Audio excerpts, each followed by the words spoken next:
Mambo ni vipi, mambo ni aje mwana Hot Data 24 na mwana New Trending. Ni wakati mwingine tena ambao nakusogezea issue ambayo imeibuka dakika chache hizi na nakusogezea kwa mapema zaidi kimhusu Gigy Money ambaye ameonekana bwana ni kama vile ameamua kutaka kumchokoza hivi Zuchu kutokana kwamba mtu ambaye amemwattack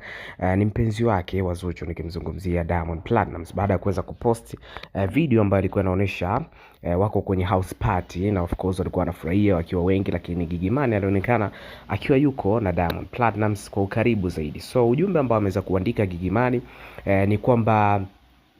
leo ameweza kumuota Nasibu akizungumzia Diamond Platnumz na of course amemisi sana. Nakumbuka kwamba alishawahi husishwa kwenye mahusiano ya kimapenzi, walishawahi kuonekana kwamba alishawahi kukutana hata kimwili na vitu kama hivyo. So kwa ujumbe ambao ameweza kuandika Gigy Money umedhihirisha dhahiri shahiri kwamba ni kweli hichi kitu kiweza kufanyika, kwa sababu amedai kwamba